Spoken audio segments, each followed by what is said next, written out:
може да бъдете обслужен. За повече информация, моля свържете се с нас.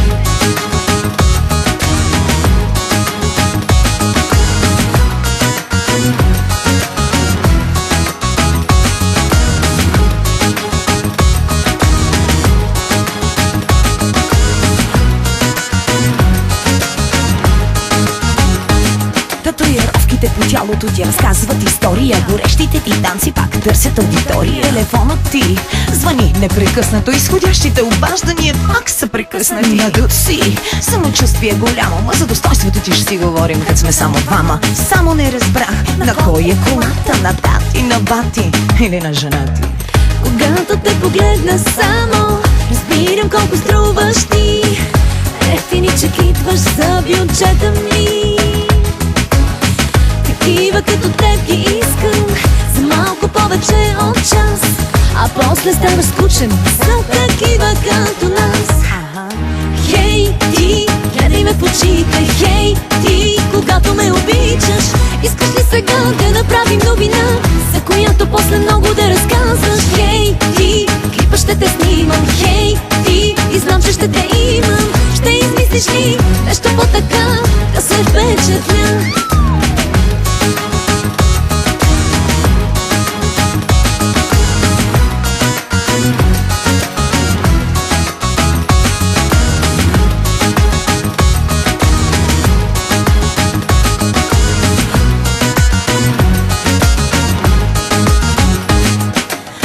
Лева патен се казваш, обичам те, гачето ти във Армани обличате. Всеки път се молиш някой друг да плати сметката. Като дойде сервитьора, бегаш бързо до туалетната. Чакай, леко ми е, Жанко, ако нямаш да ти дам 5 лева за цигарки, уискинце ще взема. Разхвърли се малко, да стане по-горещо. Не разбрах, надуваш ли се нещо? Малко повече ми идва поведението ти сега.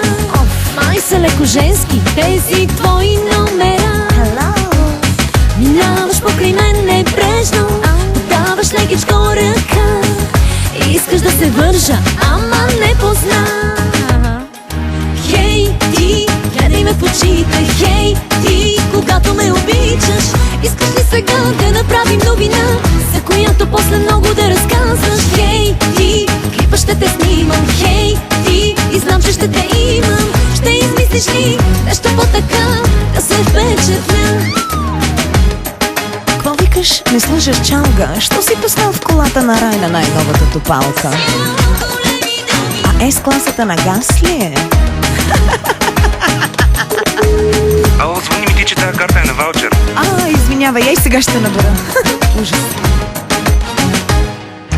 Хей, ти, гледай ме в очите. Хей, ти, когато ме обичаш, искаш ли сега да направим новина, за която после много да разказваш? Хей, ти, клипа ще те снимам. Хей, ти, и знам, че ще те имам. Ще измислиш ли нещо по-така да се впечатля?